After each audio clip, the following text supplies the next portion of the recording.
اس وقت صورت حال یہ ہے کہ کسی کا 30,000 اور جس کی آمدنی ہی کچھ نہ ہو.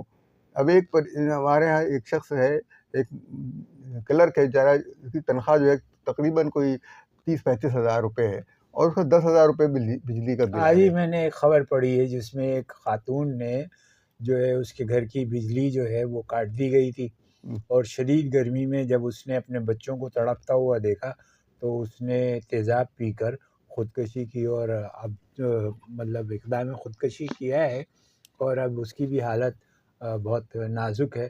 تو ایسے دردناک واقعات ہمارے معاشرے میں جنم لے رہے ہیں، اور ہم اس کا کوئی تدارک نہیں کر پا رہے. ہم نہیں کر سکتے. ہم جن سے اس چیز کا وہ کہتے ہیں علاج مانگ رہے ہیں، وہی مرض ہے. آج میں نے ایک اور خبر بھی پڑھی ہے، وہ چنوٹ کی اس کی ہے پاور کی، اور اس میں جناب شہباز شریف کے جو بیٹے ہیں ان کو جو ہے وہ کروڑوں روپے جو ہے وہ ہر ماہ دیے جا رہے ہیں، اور انہوں نے جو بجلی کی سپلائی مانگی تھی اور جس کی اجازت مانگی تھی وہ ان کے 27 خاندان کی جو شوگر ملز اور دوسرے ملز ہیں ان کے لیے مانگی تھی. تو اپنے اداروں کو بجلی فراہم کرنے کے لیے انہوں نے سہولت لی ہے، اور اس کے اوپر کروڑوں روپے، میرے خیال ہے 70-80 کروڑ روپے ماہانہ جو ہے وہ ان کو مفت میں کیپیسٹی اس پہ جا رہا ہے. کیپیسٹی چارجز میں ان کو دے رہے ہیں. اور آپ کے سامنے یہ جو اعداد و شمار رکھے ہیں، یہ بالکل آپ کو یہ بتا دوں کہ جو بل جو ہیں، 3 پلانٹس ایسے ہیں جو بالکل بند پڑے ہیں اور وہ کیپیسٹی چارجز لے رہے ہیں. اور یہ پلانٹ ہیں ہبکو کے، اور اس کے لیے لتپیر پاور جو ہے، لتپیر پاور پروجیکٹ ہے جو منشا گروپ کا ہے. پاک جن پاور پروجیکٹ ہے، یہ بھی منشا گروپ کا ہے. یہ جناب یہ 3 پاور پروجیکٹ ایسے ہیں جو ایک منشا گروپ کا ہے اور ایک اینگرو کا ہے. یہ تینوں زیرو پہ چل رہے ہیں. دیکھیے یہ جو آئی پی پیز کا جو سلسلہ شروع ہوا تھا، یہ 1995 کی بات ہے وجی صاحب، کہ جب فیصل آباد کے تاجروں نے یہ مطالبہ کیا کہ بھئی ہمیں بجلی چاہیے، اور ہم مہنگی بجلی بھی خریدنے کو تیار ہیں تاکہ ہم پروڈکشن کر سکیں اور ایکسپورٹ کر سکیں. تو اس وقت جو ہے اس پہ بات چیت ہو رہی تھی، تو نواز شریف کی حکومت چلی گئی. یہ رپورٹ نواز شریف کی حکومت میں بنی تھی. یہ رپورٹ جب زرداری صاحب کے سامنے آئی، بے نظیر جب برسر اقتدار آئی، تو انہوں نے اس رپورٹ کو جو ہے ایک بڑا اچھا آئیڈیا کے طور سے لیا، اور انہوں نے آئی پی پیز کے یہ معاہدے کیے. اور اس وقت شرح بجلی جو ہے 10-15 روپے یونٹ سے زیادہ نہیں تھی، اور لوگوں نے کہا تھا کہ ہم 15 روپے تک جو ہے وہ دے سکتے ہیں. تو یہ زرداری دور میں اور نواز شریف کے دور میں، ان دونوں ادوار کے اندر یہ معاہدے ہوئے ہیں، اور کسی نے ان کی شرائط کو پڑھنا گوارا نہیں کیا. انہوں نے کسی نے یہ نہیں سوچا کہ اس ملک کے عوام پر کس طریقے کا یہ بوجھ لادا جا رہا ہے اور آئندہ کیا ہوگا. جب تک نواز شریف کی حکومت الٹی گئی، پرویز مشرف نے الٹ دی اور سب ختم کر دیا، لیکن ان کے اوپر یہ آئی پی پیز کا الزام نہیں لگایا. اس سے انہوں نے بھی فائدہ اٹھایا 2000 میں، اور ان کے اپنے دور میں انہوں نے نئے آئی پی پیز لائے، اور آخری آئی پی پیز جو ہیں 2015 میں آئے تھے، جو اس طرح سے. تو اب یہ سارے کے سارے جتنے لوگ ہیں یہ سیاستدان ہیں. اس کے اندر نسیم سہگل، ندیم اعجاز، علی محمد، رزاق داؤد اور اٹک گروپ، اور خود بعض فوجی ادارے جو ہیں، آرمی ویلفیئر ٹرسٹ کے تحت جو کمپنیاں ہیں وہ بھی ہیں. عابدہ حسین کا ہے، سلیم سیف اللہ کا ہے، میاں اکرم الدین ہے، اور شہباز شریف کے صاحبزادے کے نام پر کا ہے. اور اس طریقے سے سلمان شہباز کا مخدوم شہریار ہیں کوئی ان کا، تو جہانگیر ترین کے ہیں. تو یہ اور یہ ان میں سے کوئی بھی 100% پہ کام نہیں کر رہا. کسی نے بھی 100% بجلی نہیں بنائی ہے اور ہم سے یہ 200% بجلی کے چارجز لے رہے ہیں. اس ظلم پہ نہ IMF بولتا ہے، نہ عدالت بولتی ہے. اور اس سے بڑا ظلم یہ ہے کہ انہوں نے ان لوگوں کے منہ بند کر دیے جو فیصلہ کرنے والے ہیں. چاہے نپرا تو ان کی گھر کی لونڈی ہے، جو ریٹ یہ کہتے ہیں وہ بنا دیتا ہے، اور نپرا میں خود ان کی کمپنیوں کے لوگ بیٹھے ہوئے ہیں. تو ہم کیسے انصاف کی توقع کریں گے؟ تو نکلیں گے کیسے اس صورتحال سے؟ دیکھ، ہمارے سامنے کشمیر، آزاد کشمیر کی مثال ہے. کس طریقے سے وہ نکلے، اور انہوں نے اتنا ریٹ، ان کے لیے اتنا ریٹ کم ہو گیا کہ 10 روپے کے ریٹ پر وہ بجلی لے رہے ہیں، اور کوئی فلیٹ ریٹ نہیں ہے، کوئی ہائی، مطلب ایسا نہیں کہ 5 بجے آپ بجلی جلائیں گے تو کچھ اور ریٹ ہوگا، اتنے بجے جلائیں گے تو کچھ اور ہوگا. نہیں، ایک ہی ریٹ پر ہے. اور ٹیکسز بھی نہیں اس حساب سے ٹیکسز کم ہو جاتے ہیں. ہمارے یہاں تو انکم ٹیکس تک جو ہے وہ اس کے اوپر لیا جا رہا ہے. یہ انکم ہماری ہے، ہماری تو خرچ ہو رہی ہے. جو کما رہے ہیں ان سے آپ لے ہی نہیں رہے، ان سے آپ نے لیا. یہ کہنا کہ عالمی ہم کریں گے تو عالمی اس میں چلے جائیں گے، عالمی عدالت میں کوئی نہیں جائے گا. یہ سارے پاکستانی ہیں، یہ سارے نواز شریف کی پارٹی کے لوگ ہیں، یہ ان کی پارٹی کے لوگ ہیں، پیپلز پارٹی کے لوگ ہیں، PTI کے لوگ ہیں. یہ تمام پارٹیوں میں یہ بندر باٹ ہے، اور اس کو ختم کرنا چاہیے. یہ اس طرح نہیں چلے گا. اب آپ دیکھیے، یہ ریکارڈ آپ کے سامنے موجود ہے کہ جو پلانٹ جو ہیں، جو 25% سے کم کام کر رہے ہیں، وہ 4 سے 40، یعنی آپ اس کے اندر 36-35 جو ہیں وہ پلانٹ ہیں، اور 41 سے 100 تک، یعنی 59 پلانٹ ایسے ہیں جو صرف 25% پر ہی کام، 60% پر کام کر رہے ہیں. 40% پھر بھی نہیں بچا رہے. اور جو ان کو بنانا چاہیے وہ نہیں بناتے. ملک کے اندر لوڈ شیڈنگ مصنوعی ہے، لوگوں کو تکلیف دے رہے ہیں، لوگوں کی آمدن، یہ خون چوسنا اسی کو کہتے ہیں. وزیر اعظم صاحب نے 200 یونٹ فری دینے کی بات کی، 5000 یونٹ تک جو ہے لوگوں کی سبسڈی رعایت کا دیتے ہیں. نظام کیوں لے کر آتے ہیں؟ سبسڈی، اور یہ سبسڈی کس کو دی جاتی ہے، کون اس کے بینیفیشری ہوتے ہیں، یہ تو نہیں پتہ. سارے لوگوں کو، پورے ملک کے عوام کو ایک اس سے کیوں نہیں ناپا جاتا؟ یہ تو ناپنے والی بات ہی نہیں ہے.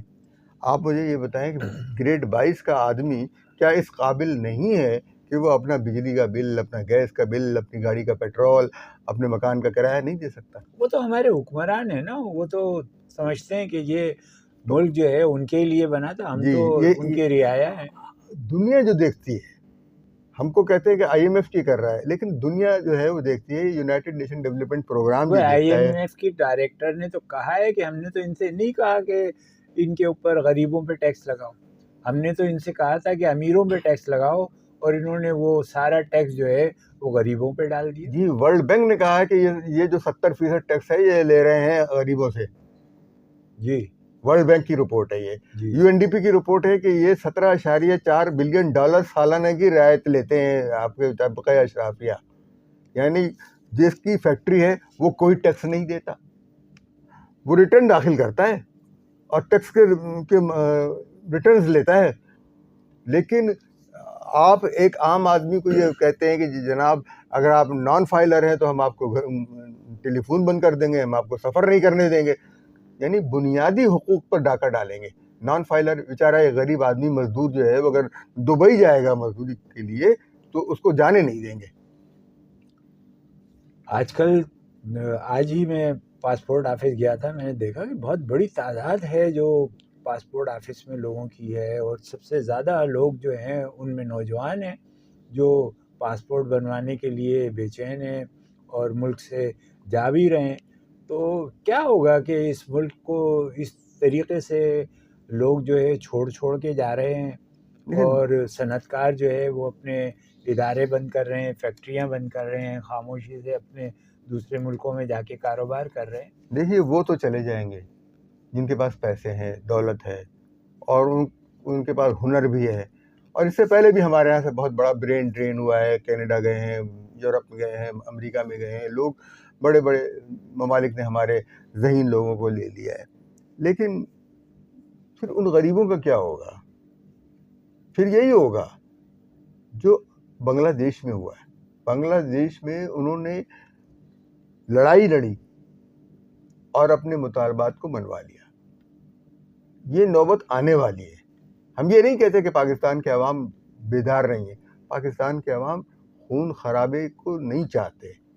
وہ چاہتے ہیں کہ معاملے کو خوش اسلوبی سے حل کر دیا جائے، لیکن یہ جو طبقہ ہے یہ خون خرابہ چاہتا ہے، تو پھر عجیب و غریب بات ہے. وقت کرتا ہے پرورش برسوں، حادثہ ایک دم نہیں ہوتا. جی مجھے یاد ہے کہ بشرا زیدی کا جو واقعہ ہوا تھا، تو اب یہ دیکھیں 1985 میں یہ واقعہ ہوا. ایک چھوٹا سا واقعہ ہے، ٹریفک کا حادثہ ہے، اس کے اندر ایک طالبہ کی ہلاکت ہو جاتی ہے.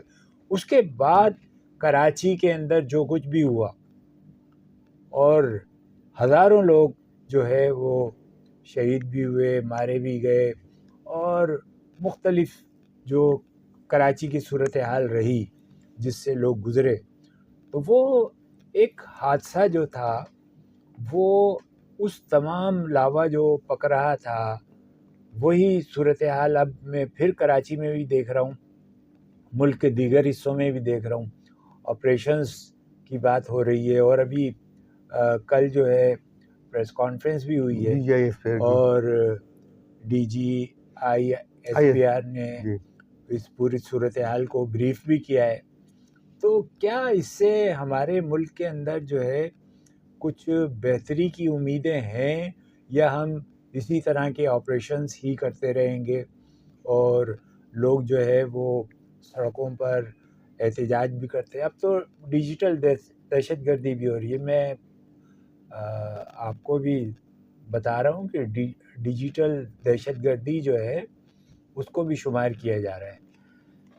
دیکھیے، یہ ساری چیزیں جو وہ خدشات بیان کر رہے ہیں، بہت اچھی بات ہے کہ انہوں نے یہ اس کی طرف توجہ دی ہے کہ ملک کے اندر امن و امان ہونا چاہیے، اس کے لیے آپریشن عزم استحکام ہونا چاہیے. ان کا یہ بھی کہنا ہے کہ پولیس جو ہے وہ بعد میں معاملات کو سنبھالے بھی، اور اس کی تربیت بھی ہونی چاہیے. لیکن جب ہم یہ دیکھتے ہیں کہ کراچی میں رینجرز کو امن و امان قائم کرنے کے لیے بھیجا گیا تھا اور اس کا اہلکار ہی ڈکیتی میں ملوث ہو، اور جب رینجرز کو یہاں بھیجا گیا تھا امن و امان قائم کرنے، تو وہ ٹارگٹ کلنگ کرنے پانی کے لگے. ٹینکر چلا رہے ہیں، تو اور بہت سارے تو کاروبار جب ان کے چل رہے ہوں، جب آرمی ویلفیئر ٹرسٹ کے تحت کاروبار چل رہے ہیں، تو کاروباری لوگ یہاں سے چلے جائیں گے. وہ دبئی میں جا کے اپنا کاروبار کریں گے، دبئی کو بنا دیں گے. پاکستان کے اندر احتجاج کی بڑی تاریخ ہے. ایوب خان کے خلاف بھی احتجاج ہوا تھا. ایوب خان جو ہے وہ ساری قوم کو کہتے جی میں نے اتنا کیا، مجھے کتا کہا. تو چینی کی بات ہوئی تھی کہ چینی کی قیمت بڑھی تھی اتنی، تو بات اس حساب سے ہے کہ چینی تو وہ آخری نقطہ یا آخری ٹنکا ثابت ہوئی تھی. اسی طریقے سے 1977 میں بھٹو صاحب کے خلاف جو احتجاج ہوا، جو تحریک چلی، یہ یاد رکھے کہ یہ تحریکیں موجود ہیں، اور یہ کسی وقت بھی اتنا عرصہ ہو گیا ہے. پھر 80 کی دہائی میں جو آپ نے کراچی کے حوالے سے بتایا، یہ ساری چیزیں، یہ تحریکیں چلتی رہی ہیں. کیا آپ دیکھ رہے ہیں کہ آئندہ 18 ماہ میں جو اس حکومت کو کہا گیا ہے کہ یہ 18 ماہ کی حکومت ہے، تو کیا کوئی انتخابات ہونے جا رہے ہیں، یا ٹیکنوکریٹ کی حکومت بننے جا رہی ہے، یا یہ جو احتجاجی سلسلہ، ایک احتجاج تو ابھی ختم ہوا ہے اور ایک احتجاج 26 جولائی سے شروع ہونے والا ہے اسلام آباد میں جماعت اسلامی کی طرف سے؟ تو کیا دیکھتے ہیں آپ؟ دیکھیے، لوگوں کو ابھی اس وقت جو ہے سیاسی جماعتوں پر اعتماد نہیں ہے، وہ نکل نہیں رہے. اگرچہ تحریک انصاف کے لیے بڑی حمایت موجود ہے. بنوں میں تو لوگ نکلے ہیں نا، بنوں میں سیاسی جماعتیں بھی شامل تھی، سیاسی جماعتیں اس میں شامل ہو گئیں، لیکن اس تحریک کی قیادت کسی اور کے پاس ہے. اچھا، یہ سیاسی جماعتوں کے پاس نہیں ہے. سیاسی جماعتیں تو اس کو کسی طریقے سے اس کو کنٹرول کرنے کے لیے، اس کا رخ متعین کرنے کے لیے شامل ہو گیا. مجھے خطرہ یہی ہے کہ ایسی صورتحال نہ پیدا ہو کہ بے قیادت کوئی چیز ہو. تو ہاں مطلب جب قیادت کے بغیر کوئی احتجاج ہوتا ہے تو پھر وہ بہت بہت نقصان خوفناک ہوتا ہے، ہے، بہت بہت خوفناک نقصان ہوتا ہوتا ہے، ہے. نقصان دہ ہوتا ہے. تو اس طرح کی سیاسی جماعتوں کو بھی اپنے نظم و ضبط کے ساتھ، لیکن باوجود اس کے کہ تمام نظم و ضبط ہوتا ہے، اس میں کچھ لوگ تو اس طرح کے شامل ہو جاتے ہیں نا، یا کر دیے جاتے ہیں. وہ تو پھر سیاسی جماعتیں اس کو کنٹرول کرتی ہیں، اس کو قابو کرتی ہیں. ان کا لیڈر جو ہوتا ہے، جو ایک جس کے ہاتھ میں ڈور ہوتی ہے، وہ اس کو لے کے چلتا. اب آپ نے یہ جو کالعدم قرار دینے کا جو سلسلہ شروع کیا ہوا تھا، جتنی بھی مذہبی تھیں، فرقہ وارانہ تنظیمیں تھیں، ان کو کالعدم کر دو، کالعدم کر دو. اس کا نتیجہ کیا نکلا کہ یہ ساری انڈر گراؤنڈ ہو گئی. ان کے لیڈر کو آپ پکڑ کے یہ نہیں کہہ سکتے تمہاری تنظیم نے یہ کیا ہے. تو آپ نے کہا کہ آپ نے تو ان کے ہاتھ پاؤں باندھ دیے، ان کو بند کر کے رکھ دیا. ان کو موقع دے، کھلے سر عام آئے، لوگوں میں اپنی جو بھی بات ہے وہ رکھیں، اور جو اگر وہ کچھ نکلیں گے تو پھر وہ اس کو کنٹرول بھی کریں گے. لیکن کیا جن لوگوں نے ووٹ دیے ہیں، جن کو اعتماد منتخب کیا ہے، اسمبلیوں میں بھیجا ہے، ہمیں یہ حق ہوتا ہے کہ ہم ان کو اسمبلیوں میں سے جانے سے روکیں اور لوگوں کو کہیں کہ لوگوں کی رائے غلط ہے. لوگ جس لیڈرشپ کو کے پیچھے لگے ہوئے ہیں وہ صحیح نہیں ہے. یہ نظریہ کیا ہے؟ یہ نظریہ جو ہے جنرل ایوب خان کا پیدا کرتا ہے. اچھا. سکندر مرزا جو تھے ان کا پیدا کردہ ہے. گورنر جنرل تھے غلام محمد، ان کا پیدا کردہ ہے. یعنی جب اسمبلی نے آئین بنا لیا اور ان نمائندوں نے جو آئین 56 کا آئین بنایا، تو اس کو اٹھا کے اسمبلی توڑ دی، اور پھر اس کے بعد جو کچھ کرتے رہے، پھر یہ ماشاء اللہ لگا کے آ گئے. اور جن لوگوں نے پاکستان کے حق میں ووٹ دیا تھا ریفرنڈم میں، ان کو کہا کہ ان کی سیاسی بصیرت نہیں ہے، اس لہٰذا ہم بنیادی جمہوریت قائم کریں گے، بیسک ڈیموکریسی. یہ مذاق نہیں. 70 سال ہو گئے، کب تک سکھاتے رہیں گے؟ وہ لوگ جنہوں نے باشعور ہو کر ایک فیصلہ کیا تھا، پاکستان کے حق میں فیصلہ دیا تھا، یہ ان کا شعور تھا. اتنا بڑا شعور کہ ایک ملک بنایا تھا انہوں نے. ان کو کہا ایوب خان نے. آج تک وہی سوچ جو ہے ہمارے معذرت کے ساتھ فوجی حکمرانوں میں بھی، فوجی قیادت میں بھی چلی آ رہی ہے کہ عوام فیصلہ صحیح نہیں کرتے.